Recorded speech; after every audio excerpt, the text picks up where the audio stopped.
voilà mbokki internetu Casa TV Bignona comme ni ngeen ko gisee tey ñu ngi ci diwaanu Bignona li nga xam ne journée de nettoyage moo fi am dajale fi nag ñëpp waa Pastef waa APR conseil communal de la jeunesse les ASC forum civil ñëpp daje fi tey pour def nettoyage bu mag a mag fii ci diwaanu Bignona pour won leen ni rek mbokk yi ñun ñoo bokk ndey bokk baay dara mënuñoo xaajale mën nañoo bañ a bokk parti waaye ñoo bokk ndey bokk baay voilà conseil communal waaw monsieur Abdou Karim ñu bàyyi lay tamit nga sant tuuti kaddu ci li nga xam ne moo nekk yaa ngi en direct ci Casa TV. voilà merci beaucoup Casa TV tey dañoo ñëw pour jéem a delloo yoonu Bignona bi dëkk bi comme ni mu yàggoon na mel génnee xeer yi def opération set setal ñu ngi ci gërëm dëgg jeunesse Bignona mouvement associatif yi ñi nga xamante ne génn nañu pour ñëw setal dëkk bi parce que gis nañu nu mu meloon te gënalul kenn moo tay tey ñun ñëpp ñëwoon nañu génn ñu jógee ci village yi ñëw am nañu jógee Bri Ndiago Kubanaaw fu ne ñëw pour jàpp ci liggéey bi comme ça dëkk bi circulation bi mën a normal ñu ngi leen di gërëm ñuy woon nit ñi nañu génn ci ku nekk ak ci goxam buntu këram bu mu xaar groupe bi moom tamit na def setal boppam foofu ci buntu këram comme ça situation bi xaw a normal pour l'intérêt de Bignona jërëjëf. merci waaw kooku moo nekkoon Abdou Karim Bodian président de l'ODCAV ñu xool rek ndax dinañ mën a jël Bakary waaw Bakary yow mi nekk maam Pastef ñu gis ni tey journée set setal la ñëpp a ngi fii ci Bignona yan kaddu nga ci mën a tànn. waaw di rafetlu initiative bi parce que démb bu ñu paree marche bi la ñuy woo population Bignona yi ne leen nañu ñëw ñu nettoyer dëkk bi parce que loolu lañ fi am ñun loolu bokk na si suñu organisation à chaque fois nettoyer dëkk dafa nekk si suñu programme donc bu ñu gisee suñu dëkk mu tilim war nañu mun a jóg ñu nettoyer ko donc ci la ñuy xëy tey nekk ci waa Pastef ak mouvement jeunesse mouvement associatif yi mouvement citoyen yi ñu invité leen ñu ñëw bokk si liggéey. waaw nan nga gisee initiative boobu nga xam ne woote ngeen ginnaaw ay jàmm comme ni ñu koy waxee ñëpp ñëw wuy si bokk ndey bokk baay war a setal dëkk gis nga waaw comme ni ñu ko waxee ginnaaw ay jàmm lii daf ñu naxari parce que kenn fas yéenewul toog toj sa dëkk après nga ñëw di ko tabax mais violence bi ñuy gis ren si Bignona musu fi am donc dafa mel ni que dañoo pousse jeunesse bi ba mu jegi dayoo donc violence bi li ko jur mooy naxar bu booy yàgg dajale la donc refoulement boobu moom moo indi lii yëpp di koy ñaawlu parce que lii kenn du ko rafetlu moo tax ñu ne gars yi comme am na ay yàqu-yàqu si dëkk bi il faut que ñu jóg ñu jéem koo defal parce que moo tax ñu invité ñëpp tey di rafetlu woote gars yi ñëw donc tey ñu ngi kontaan si initiative bi mais di kontaan di remercier ñëpp ñu ñëw wuyu si initiative bi aussi parce que loolu bokk na si comme suñu slogan bi le don de soi pour la patrie donc ci la ñu nekk ci la ñuy wéy te incha allah ci la ñu mus a nekk ba fa incha allah. merci beaucoup jërëjëf. ñu xool Abdoulaye waaw ñu xool Abdoulaye forum civil moom it mu sànni kaddu. non en direct la yaa ngi en direct Casa TV donc ñu gis ni tey journée set setal la ñu amal fii ci diwaanu Bignona yéen ñëpp ngeen dajaloo fi ASC yi forum civil Pastef APR yan kaddu nga ci mën a sànni. déjà di rafetlu initiative mais ensuite di wane ni lii mooy Sénégal quoi lii mooy Sénégal Bignona Sénégal la bokk donc Bignona mënul échapper ci li nga xamante ni moom la ñu considéré ñun comme Sénégal tey woote nañu jeunes yi pour ñu ñëw ñu xool nu ñuy fexe ba suñu coupe ville bi Bignona moom delluwaat fi mu nekkoon ñu assainir ko génnee affaire yi xam nga ñëpp ñoo wuyu si toutes les composantes sont là muy parti politique muy indépendant muy organisation société civile muy mouvement ñëpp a ngi fii en tout cas daal lu ñu remarqué tey mooy une réaction vraiment spontanée parce que gis nañ fi ay nit gis ngeen ay nit yi nga am sabadoor sax la ñu sol ñu ñëw fii c'est-à-dire que gi yëguñu woon certainement mbir mi dañ doon dem doxi seen soxla ñu fekk ñu fii ensuite ñu accepté ñëw bokk ci mbir bi mais di aussi boo gisee mbir bi yomb di jaajëfal autorité yi parce que ça il faut ñu reconnaître ko gis ngeen sapeur pompier ñëw na pour raxas tali bi parce que bu ñu sentiree ni besoin boobu am na dañu woo autorité bi maanaam mooy préfet la ñu woo wax ko rek automatiquement la réaction a été automatique ñu ngi nii di gën a rafetal di gën a raxas pour mu gën a set pour wane ni loolu mooy Bignona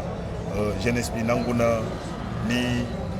xëy na posé na acte yi nga xamante ni dëmb bu nekkoon tey gëm naa ni jeunesse bi du ko posé parce que prouvé nañ ko dëmb génn nañ massivement mais ñu marché de façon pacifique en respectant vraiment lépp ñun jeunesse boobu la ñu gëm ñun en tant que organisation société civile en tant que forum civil ñun jeunesse boobu la ñu gëm en réalité loolu la ñuy jaajëfal ñëpp daal mais ci kaw jaajëfal boobu gën a jaajëfal préfet wu département Bignona parce que bu ñu jógee ci mbir mi xar na tànk tubéyam taxaw autorité bu mu doon pour fexe ba lépp li nga xam te ne ñun war nañ ko soxla mu yomb ñu jot ko mais aussi di jaajëfal aussi le maire de la commune de Bignona parce que boo leen remarqué matériel bu ñuy liggéeyee matériel commune Bignona la moom moo ko mettre à la disposition des gens joxe sax ay masques pour que ndaw yi war a ñëw yëpp pour ñoo fekkee liggéey bi ñu mën a protéger wu non seulement de mbas bi mais aussi de poussière bi nga xam te ni xamuñu lan moo ko def. merci di remercier ñëpp vraiment di remercier yéen it Gaza TV seen taxawaay rafet na ci affaire bi. merci beaucoup jërëjëf. waaw mbokk yi ñu ba tey rek ñu wéyandi ci liggéey bi gis ngeen sapeur yaa ngi ne taxaw ñoom it ñu ñëw ngir mën a raxas tali bi ñu xool rek kenn ci jeunes yi tamit kan lañ ci war a mën a jël rek moom it mu sànni ci kàddu di leen wax ni rek ñëpp a ngi fi ñu xool jigéen ñi tamit seen côté ñoom it ñu sànni ci kàddu ñu bàyyi la rek yow it nga présenté wu nga sànni ci kàddu ci li nga xam ne ñu ngi koy amal tey journée set setal bi ñëpp ñu nekk dajaloo. waaw maa ngi tudd Khady Diémé nekk dëkk bi Bignona tey ñoo ngi fii di set setal suñu dëkk bi xam naa ne événement bi yàq na lu bëri léegi ñoo ngi jéem a defaraat bu baax xam na ne ñun ay citoyen lañ bëgg a def lu baax rek merci beaucoup ñoo ngi leen di gërëm yéen tam ñoo ngi sant ñëpp ñoo xamante ne ñu ñëw teewlu tey defar suñu dëkk bi xam na ne Bignona ñun ñoo ko moom ñun ñëpp a ko moom kon ko moom jërëjëf. nan nga gisee booloo bi tey ñëpp nekk fii Pastef APR forum civil ak bénévoles yi jeunes yi nga xam ne ñëw nañu nan nga gisee initiative boobu. gis nga sant yàlla lii mooy wane ne ne Bignona moom ñun ñëpp a ko bokk ñun ñëpp ñoo ko moom parce que bu événement bi amee ñi ko doon yàq bëri nañu waaye gis nga après ça ñëpp a booloowaat ànd ñoo ngi fii ñun ñëpp nekk fii di defaraat di bale di pompe di raxas ñu nekk benn kon lii moo wane ne ne Bignona benn bopp la kenn mënu koo xam ñaar ñoo ngi leen di gërëm merci beaucoup. mbokk yi comme ni nga ko waxee rek Bignona ñoo ko bokk kenn mënu koo xar ñaar ñu jël roi moom it mu sànni ci kaddu ci li nga xam ne ñu ngi koy gis fii tey ñu ñëw tey dajale fi ñëpp pour mën a yokk taaru Bignona set setalu Bignona lan nga ci mën a apporter yow. bon set setal Bignona je pense toujours je bala koy de sinde e magnetumati koko bo wawe set setale donc nous maintenant assez comme na on kon larin nanom est-ce que ko bo kan nettoyer est-ce que nena bay comme mi kan nettoyer est-ce que nanom ko be bajam di rompre di enda di stopper neno kama komani jay poso rapidement manijo ko ban kondi ke borok bo kilaw bo manu namuro boroka parce que est-ce que anosa na kiltuyo fo ñu ka le suke mi glen ka dole na ke suke yolo et donc uli nu mo ambe ke yisen mati kaso fu mati ne ke ma uli le bukan et suke yolo li uli be ka dole ne suke yolo li ude to be commande gouvernement e dole no li parce que uli bureau to li gouvernement donc mo kam nu jo be ka dole nak suke e yo ete bulom inge en tant que roi ni jo roi yo ni tete bo e nembab ni jalo daw en tant que avocat doyen bu rok e ñaar jaat nu jujuk kati Pastef kati APR kati forum civil tout voilà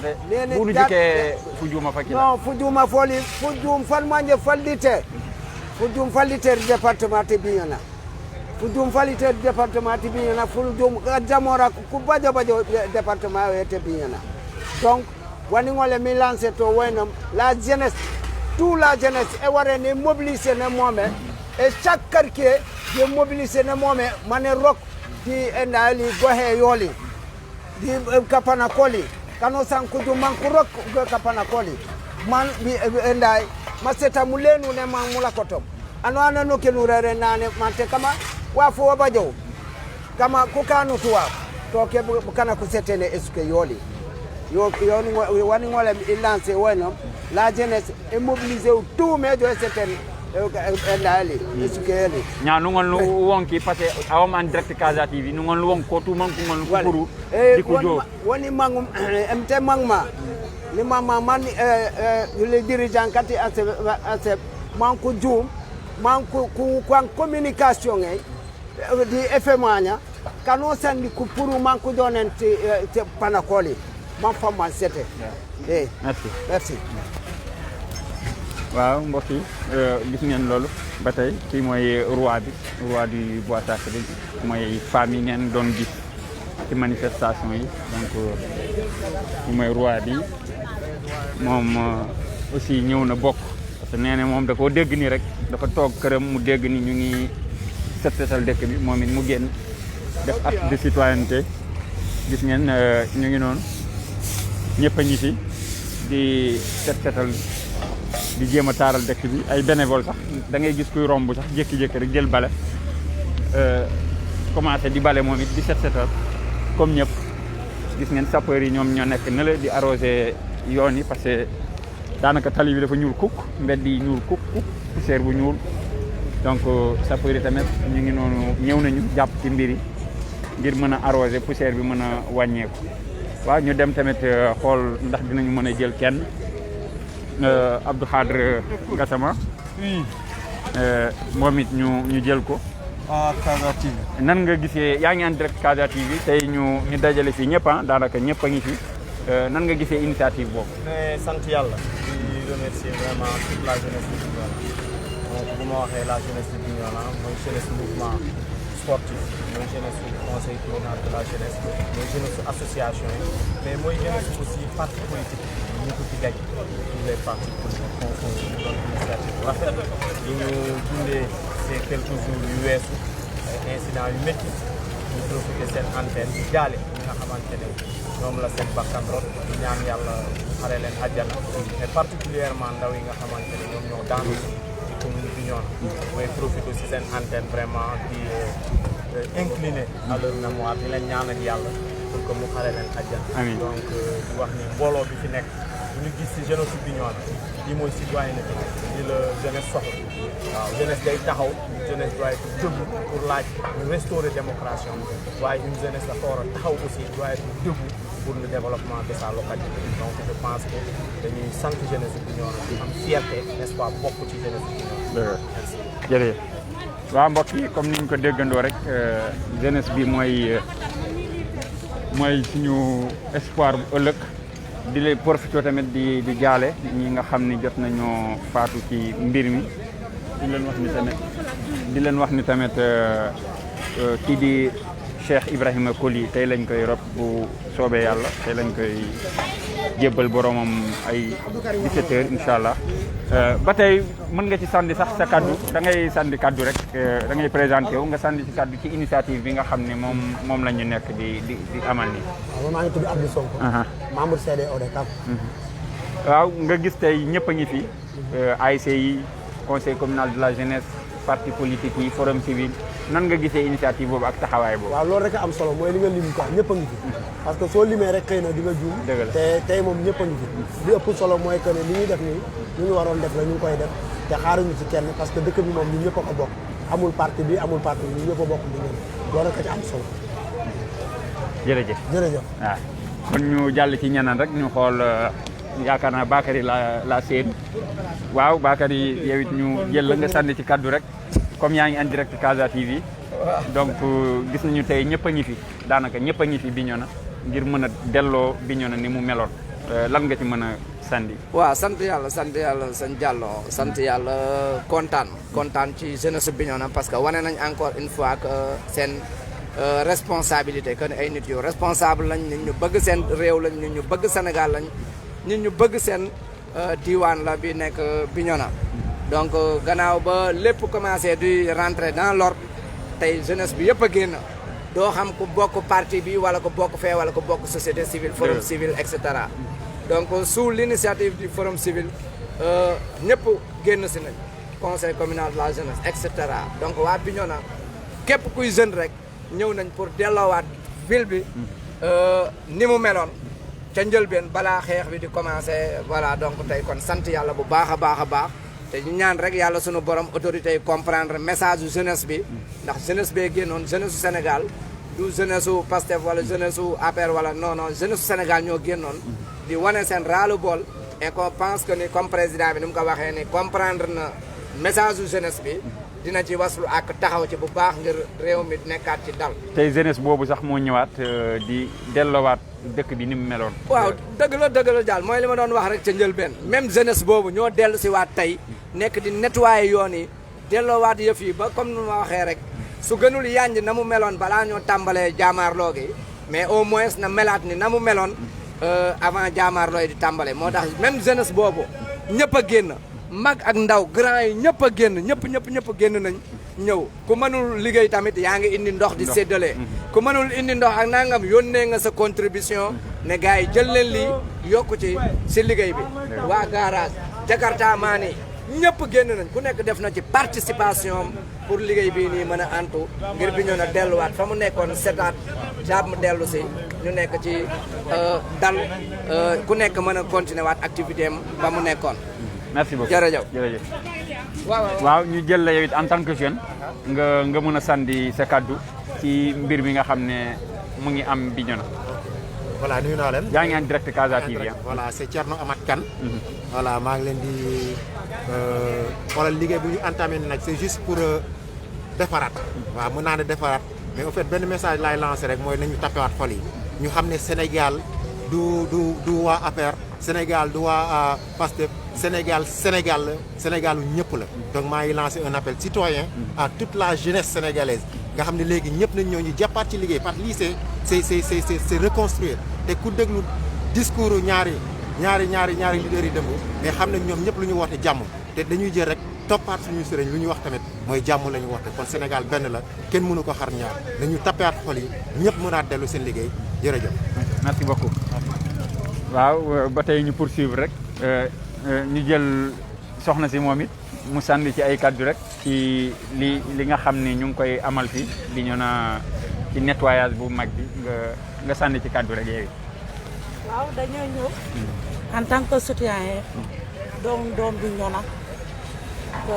di masawu tamit situation bu am ni di wax population bi ne fii ñun ñëpp ay sénégalais lañ. amul tubaab bu jógee ko feneen mu ñëw di liggéey fii liggéey boo gis lu nekk sénégalais ñoo fa nekk yore seen njaboot en tout cas daal na sénégalais xalaat bu baax bu ñuy def dara di yàq parce que tey xoolal Bignona même jeunes yi ñëw génn si wax di nettoyer Bignona kon nag foofu ngay xamee Bignona benn xol rek moo fi nekk ku nekk dafa téye moromam mbokk la si moom. maa ngi masawu famille yi nga xamante ne dañoo am métit famille yi nga xamante ne dañoo am seen doom yu gaañu maa ngi leen di masawu di leen ñaan ku dem noonu yal na ko yàlla jéggal yal na ko yàlla xaree arjana yàlla ñun ñuy des tamit yàlla may kattan bu ñu mën a liggéey bi ñan parce que fii jeune Bignona boo gis nu mu tuuti yéene nga Bignona mu baax yéene nga Bignona rafet waaw man ci yooyu laa toog ci yooyu laay dox tamit yal na Bignona jëm kanam rek. amiin yal na jàmm bëri. yal na Sénégal yëpp bëri jàmm. maa ngi ñaan tamit monsieur le président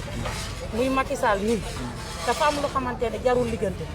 am na lu xamante ne boo xamee liggante ko day doon safara bu ko taal bàyyi ko rek mu jàll dellu ginnaaw du caagin da ngaa ragal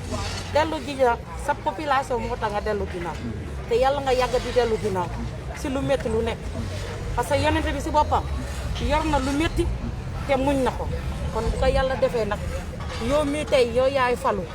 kon da ngaa war a doon nu ko xamante ne kuy dellu ginnaaw bu méttee dellu ginnaaw waaw loolu rek laa koy ñaanal. jërëjëf na dellu ginnaaw. merci kaddu yi rafet na dellu ginnaaw du wàccee sa bopp waaye acte noble la reculer pour mieux sauter ginnaaw ay jàmm comme ni ñu koy waxee tamit donc ñu jël tamit présenter rek li en direct la yaa ngi da ngay lancer message rek lancer le message yow nga am loo yaa ngi en direct Casa TV nan nga gisee initiative bu tey bi. ok maa ngi rafetlu initiative bi lii moo wane ne Bignona jeunesse Bignona bi dañoo suudew waaw parce que cela montre que vraiment Bignona est uni et indivisible malgré lu passé woon lii yëpp mais jeunesse bi boo mankoon na tey ñu ñëw ànda liggéey defar tali bi foo xam ne fu ñu yàq daal loolu nag ñu koy rafetlu tey ñuy ñaan jeunesse bi lii na continuer di am quoi waaw au-delà de l'aspect politique war nañ nekk ensemble comme ni ñu yàggee di nekk ensemble politique mënul tax jeunesse bi ñu na divisé wu et ñu ngi koy rafetlu bu baax et ñuy gërëm ñu initier affaire bi ñu leen di sant ñu leen remercier daal waaw joué nañ rôle leader wane nañ ne sont des leaders ñu leen di remercier di leen ñaanal yàlla ñu yàgg suñu kanam ok merci. amiin merci beaucoup. waaw mbokk yi di leen fàttali ba tey rek ni journée set setal ñëpp a ngi fi waaw ñëpp ñu ngi fi ñëw jàpp ci liggéey bi nga xam ne yàqu-yàqu yi nga xam ne am jotoon na am fii ñëpp ñu ngi jéem a xool nan la ñuy taaralaate suñu dëkk mu gën a taaru mais bokk ndey bokk baay bu ma la nee ñëpp ñu ngi fi rek kon daanaka wax ji farankulaan ñu ngi nii ak suñu benn papa Abou Sy moom it ñu bàyyi ko rek moom it mu sànni ci ay kaddu ci li nga xam ne gis nga ko fii tey ñëpp génn bokk ndey bokk baay fas yéene setal dëkk bi. waaw salaamaaleykum maa ngi nuyu ñëpp di masawu di jaale ñëpp ñu dem ni ci événement yi damay ñëw ci tout sama kilifa bi muy Ousseynou Ka Makodja bi président des transporteurs de la gare routière de Bignona moom moo waroon a teewu fii tey mais dafa tukki yàlla def na tukki na comme tukki na man mu nekk ci ginnaawam man ma représenté ko fii ñoo bokk ci liggéey bi ci set setal bi parce que dëkk bi ñoo ko bokk dëkk bi kenn mënu ko séparé wu ñun fii la ñu xam Casamance fii la ñu xam fii mooy suñu Italie fii mooy suñu France fii mooy suñu Amérique kon nag man tellement yëg set setal bi mais bu ma ko yëgee ma ne comme sama kilifa muy Ousseynou Ka Makodja bi newu fi xaar naa ñëw représenté wu si ginnaawam mu xam ne moom tamit tey am na xale bu mu yónnee pour mu représenté ko parce que tey bu fi newoon yaakaar naa lu ma def tey moom moo koy def moom mooy simeeku ñëw nekk sur le terrain wane un bon exemple parce que moom fu mu nekk jàmm la soxla ku xam Ka Makodja bi jàmm la Kamba tey jàmm la démb jàmm la kon nag moo ma yónni tey moo ma batale ne ma am na lu ma dégg si dëkk bi feel nga sol sa dàll nga dem fekkee ko nga bokk ak ñoom ngeen defar ni suñu dëkk bi loolu moo ma tax a ñëw Ka Makodja bi si digalam laa ñëwee. dëgg la waaw moom mooy suñu kilifa bi. merci beaucoup di leen wax rek ngeen continuer di partager direct bi ndax lii nii dafa am solo c'est un exemple boo xam ne ñëpp ko war a gis ñëpp ko war a roy parce que lii yombut ndax bokk ndey bokk baay comme ni ko gars yi di waxee Olof Njaay di waxee rek ginnaaw ay jàmm donc tey jàmm la ñëpp woote ñëw liggéey ngir suñu dëkk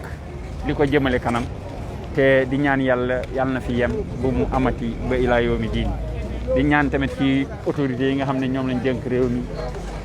comme ni ko ndaw si waxee rek dellu ginnaaw ci loo xam ne boo avancé dina taal sa réew kon loolu da ciy baax du loo xam ne gàcce la wala leneen waaw donc ñu continuer ba tey rek am ñu xool ay ndaw yu ñu mën a jël ci mbir yi ñoom it ñu sànni ci seen kàddu waaw léegi ñu jël waa association d'Interplago président bi moom it mu sànni ci kaddu. nan nga gisee initiative bi nga xam ne tey ndaw yi woote nañ ko. sant yàlla bu baax ñu xam ne violence benn yoon baaxul encouragé ñu benn yoon li nga xam ne lépp li dem ci violence moom baaxul mais initiative bi rafet na trop le fait que yàqu-yàqu am na jeunesse bi génn si di defaraat vraiment loolu lu ñu rafet la lu ñu kontaan la waaw di ñaax jeunesse bi rek nañu gën a delloo si seen xel ñu xam ne bu ñu yàqee suñu alal lañ yàq suñu bopp lañ yàqal waaw. jërëjëf merci beaucoup. waaw kooku di président association d'Interplago ñu jël tamit suñu. ñun Sénégal ñun fii jàmm rek moo jàmm rek lañ bëgg. jàmm rek lañ bëgg président nañu defal réew mi mu am jàmm ñun jàmm mooy lépp. waaw soxluñ fi dara du jàmm rek jeunes yi ñi yëg jeunes yi ñi liggéeyul dañu bëri waaw ñi liggéeyul dafa bëri waaw nañ may jàmm yàlla jàmm yàgg ñun jàmm rek lañ bëgg ci réew mi waaw yàlla jàmm yàgg. amiin amiin waaw ñu bàyyi jeunes yi tamit ñi nga xam ne ñëw yéen nit pour bokk ci mbir yi ndax xam naa dañ koo dégg rek ñëw bëgg cee jàpp lan message ngay lancé comme yaa ngi en direct ci sa morom yi nga xam ne ñuy kër ga ñoom it ñu mën a génn si yaa ngi en direct. waaw maa ngi nuyu ñëpp di sant ñëpp di lancé un appel sama mbokk jakartamaan yi surtout mbokk jeunesse yi sama frères yi nee leen ni gars yi dañu ne xeex kon xeex bi du yàq kese la yàq ak defar ñoo ànd tey gis nañu Bignona nu mu mel mais def nañu le maximum bale nañu Bignona ba vraiment ku nekk képp fu mu nekk rek nan ngaa kontaan ci jeunesse bi nu mu def maa ngi lancé appel à ñëpp nañu jàpp ci liggéey bi ñu xam ne liggéey bi ñun ñoo ko bokk ñun ñoo ko moom lu ñu def fii nii ñun ci ñaan ñëpp ñu nekk ci quartier bu ñu gis ni taal nañ ko nañ ci jàpp bale tali bi côté boobu noonu ndax Bignona dellu fu mu nekkoon ñu juñ ñëpp sant ñëpp. merci beaucoup waaw comme ni nga ko waxee rek képp koo xam ne tamit mënoo ñëw ba fii bokk ci mbir yi fépp foo nekk sa gox nga gis ni foofu xaw naa tilim war nga ko mën a setal fi nga nekk sur place sans déplacer wu ndax Bignona mën a delluwaat ni mu meloon gis ngeen sapeurs yi tamit ñëw nañ bokk ci liggéey bi pour mën a taaral dëkk bi ñoom it ak poussière bu ñuul bi nga xam ne buñ ko nooyee xamuñu lu mu ñuy jural donc ñu jël tamit beneen jeune moom it mu sànni ci kàddu. waaw.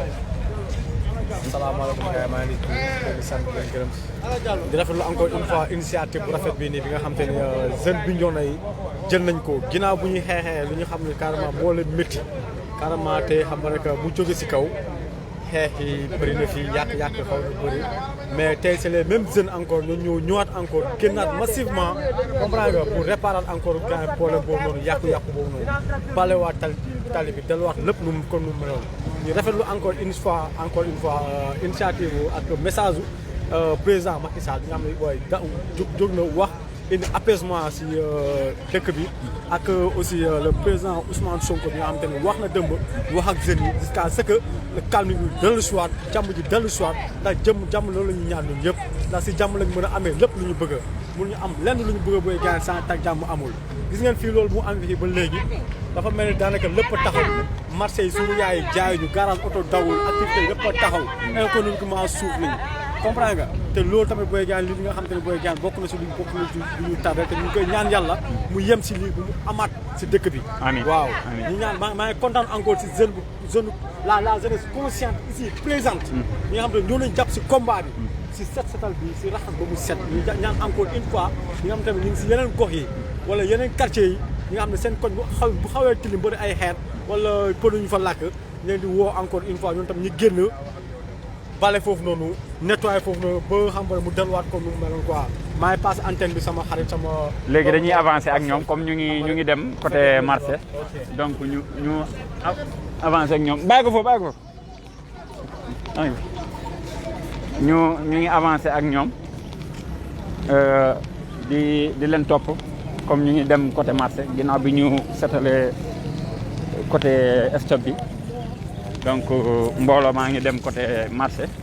ndax xam naa ni axe bi moo gën a tilim ci axe yi yëpp ndax lépp fii la xewee woon lépp daanaka tàng bi fii la woon kon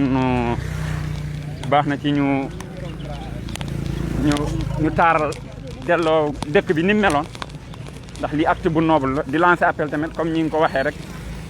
ñi nga xam ne ñu ngi suivre direct bi nekk seen gox boo leen fa gisee loo xam ne daal ay tilim la wala ay yàqu-yàqu la ngeen jéem a defaraat jéem a tappe xol yi booloo defaraat ngeen partagé tamit vidéo yi partagé leen live bi nga xam ne war na doon un bon exemple pour tout le monde waaw gis ngeen ba tey ñu ngi ci axe marché bi ñëpp a ci jàpp ñëpp génn nañ am ñu nekk fii am ñu nekk fële ànd booloo doon benn di nettoyer te dëkk lii dafa rafet macha allah c'est un acte boo xam ne bu fort la bu ñu war a saluer.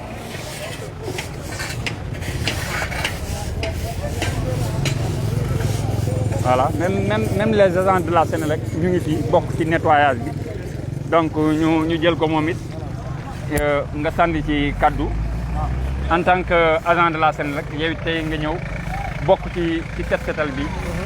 yan kaddu nga ci mën a sànni. en fait bon cette semaine bi c'est vrai que dama doon romb gis gars yi di bale. moi j'ai jugé nécessaire que dama war a bale parce que dañu war a setal dëkk bi. dëgg la seet bi jóg rek baaxul ci santé askan bi. moo tax ba kii bon aussi parce que c'est pour la Sénélec. Sénélec a été toujours sur les premiers rangs pour la construction du pays. Donc Sénélec c'est une société incontournable ci développement Sénégal. Donc bu ma gisee gars yi di ñëw di bale defar dama war a bokk dañu war a bokk ci defar dama doon romb ma gis gars yi di bale ma bàyyi ñëw bale ak ñoom. dëgg la pour setal rek pour defar loolu quoi. merci maa ngi remercier jeunesse bi mobilisé wu pour bale. merci beaucoup te yàlla na yàlla jàppale. amiin ok amiin jërëjëf. waaw mbokk yi gis ngeen lii dafa rafet da doon romb rek sol tenue mu war a dem liggéey gis gars yi di bale mu wàcc otoom dugg ci biir jeunes yi jël bale moom it di bale donc exemple la boo xam ne ñëpp dañ ko war a suivre dañ ko war a roy lii dafa rafet macha allah donc di wax ni rek jàmm moom amul lu ko gën ci àdduna waaw nit ki moom lu ñu la mënti xañ mën nga koo dëkk ba mu def jàmm ndax jàmm moom ci la lépp xaj donc gis ngeen seen yi ba tey ñuy ànd booloo doon benn di liggéey des fois nga gis kuy romb sax wàcc otoom wala wàcc motoom ñëw jël bale moom it bale tuuti wane un bon exemple de citoyenneté après mu jàll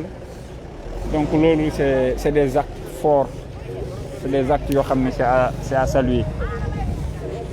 waaw donc gis naa fi sax ay commerçants ñi nga xam ne dañoo tëj seen place ñëw di jàpp ci liggéey bi donc di leen wax rek ngeen partager live bi ndax ñëpp mën cee jot waaw Bakary yow tey nga tëj sa place fas yéene ànd ak ñi liggéey ndax tey mënoon ngaa ne damay tijji ndax fan yëpp liggéeyuma mais damay tëj sama place ànd ak ñi set setal ban kàddu nga ci mën a lancer yaa ngi en direct Casa TV. waaw en fait man moom maa ngi nuyu képp kuy déglu Casa TV maa ngi tudd Bakary Diémé waaw di sant ñëpp daal ak bi moom dama ñëw man yëguma woon lii mais dama jékki-jékki déplacé ñëw bi ma ñëwee laa gis gars yi commencé di yor ay pelle di sol ay masque ma ne pourquoi pas ci la fomm li ma war a def liggéey bi ma andi ma fomm ko ma ne xaaral ma ànd ak gars yi liggéey comme bi ñëw na ñoo ko moom ñoo ko bokk waaw looloo doonoon sama tànk quoi. donc ban appel ngay lancé ñi nga xam ne tamit ñu ngi kër ga toog wala ñu ngi seen gox tilim na nii la mel comme fépp ci Bignona. waaw en fait ban appel ngay lancé ci ñooñu. secteur yi xam naa ni moom bu dee man la moom sama gis-gis na ñëpp jóg waaw muy xale képp bépp jeunesse di nekk si dëkk bi dafa war a jóg yëngal gaayam yi ñu mun a liggéey affaire bi mu gën a gaaw quoi ñu setal dëkk bi mu set ñu reprendre nu mu meloon waaw. merci beaucoup. waaw gis ngeen ba tey ñu ngi avancé tamit ci liggéey bi ñu ngi avancé ci liggéey bi ndànk-ndànk fu mu ne ni ñu ngi toll boori CBAO di dem marché ndax mën naa ne axe marché ba stop moo gënoon a am problème moo gënoon a tilim moo gënoon a bëri ay yàqu-yàqu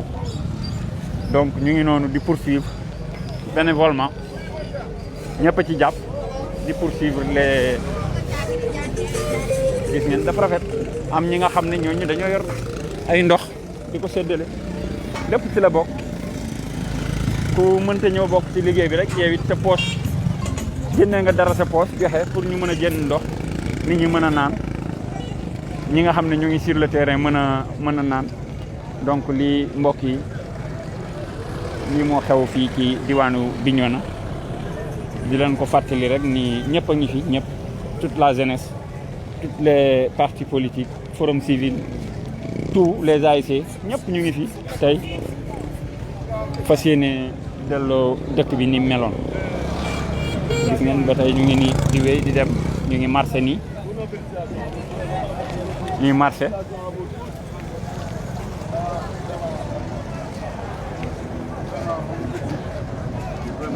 gis ngeen dafa na trop yal na leen ko yàlla fay bu baax a baax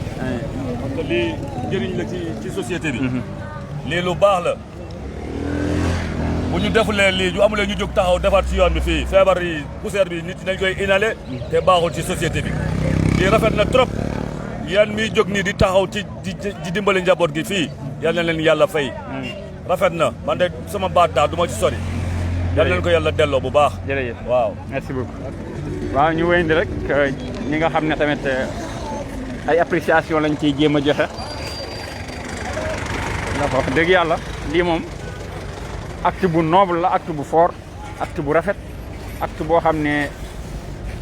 yaakaar naa ci histoire néew na fi nga koy gis waaw ñëpp doon benn rek booloo ndax booloo tey bi moom jaaxal nañu bëree bëri macha allah yal na yàlla dolli jàmm yal na yàlla dolli sutura gis naa ne jeunes yi liñ doon nakkarlu dafa am lu leen metti rek moo tax ñu réagiré noonu mais tey yàlla def na jàmm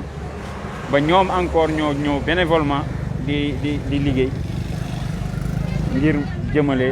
dëkk bi kanam ngir indiwaat taaru dëkk bi joxaat Bignona beneen xar kanam bu dul bi mu nekkee jamono ji nii di profité tamit di jaal ñi nga xam ne ñàkk nañ ci seen i mbokk ndax du ma fàtte kooku di sama rakk sama xarit jox ma cër lool ci di Cheikh Ibrahima Koli ñu war ko jébbal boromam tey à partir de 17h wax dëgg yàlla mu doonoon lu ma metti trop lu ma nakkarlu waaye di delloo lépp ci yàlla te xam ni bu yàlla soxlaa rek jaam ñàkk te yàlla na ko yàlla yërëm te xaree ko aljana képp koo xam ne tamit sa bakkan rot na si yal na la yàlla yërëm di la te xare la aljana gis ngeen ba tey ñu ngi marché di wéyandi rek ci liggéey bi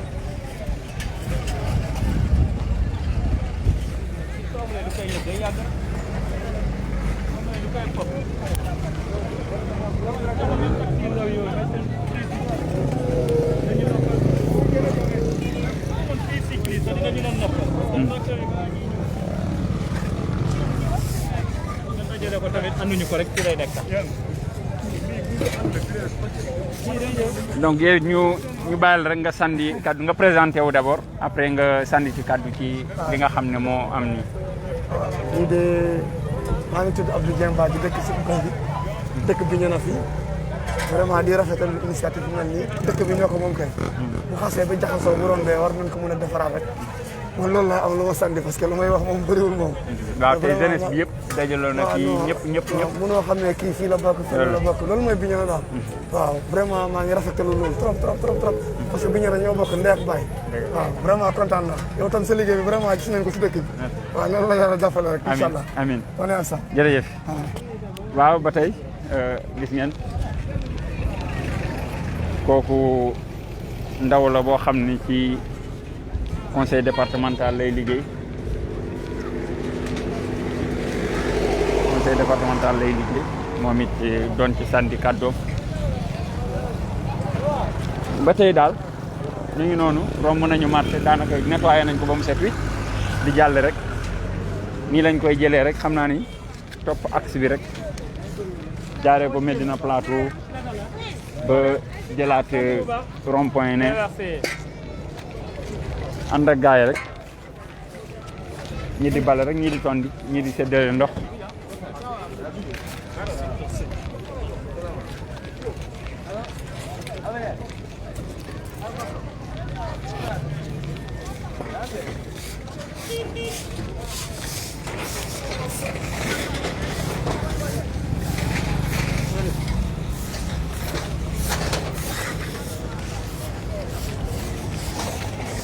gis ngeen ñëpp jàpp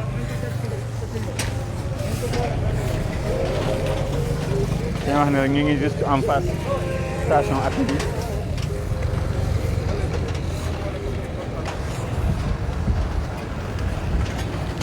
bi ñi dajale ñi tuuri ñi bale lépp daal ñëpp jàpp ci ñëpp jàpp ci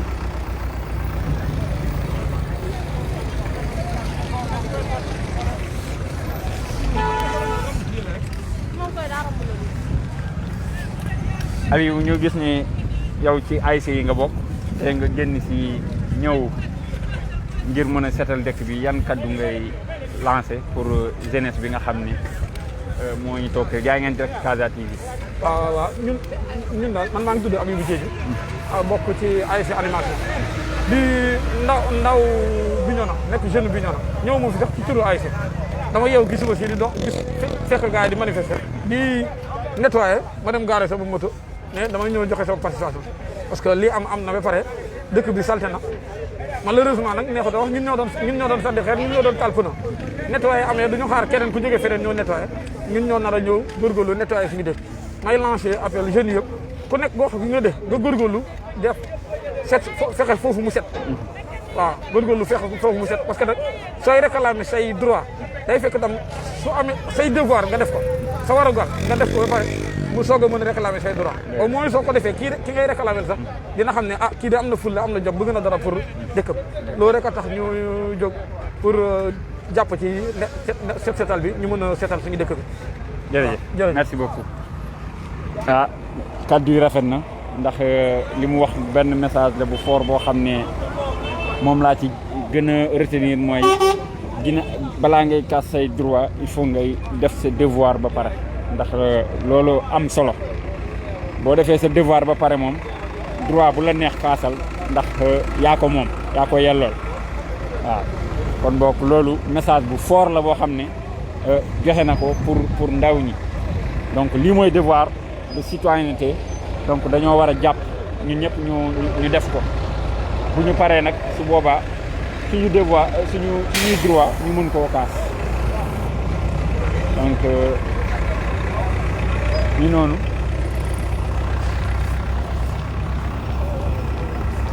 mbokki internet yi kon xam naa ni fii la ñuy yemandee ak yéen ci direct bi rek comme dañuy déplacé wu waat war a demaat beneen secteur comme pare nañu côté bi donc di leen gërëm di leen sant di leen jox dig daje di leen wax ni tamit Casa TV yemul rek ci page Facebook bi Casa TV mu ngi ci YouTube bi bépp information wala actualité bi nga xam ne am na ci dëkk bi wala ci Casamance wala ci Sénégal di ngeen ko mën a am ci Casa TV Bignona donc di leen wax rek ngeen dem abonné ji ci suñu chaîne YouTube bi di Casa TV Bignona ngeen mën a am information à chaud ndax ñëpp daal jàmm la ñuy woote donc lépp loo xam ne dina jëmale dëkk bi kanam rek Casa TV mu ngi fi pour loolu di leen gërëm di leen sant di leen jox dig daje ba yeneen i mbir jaa ngeen jëf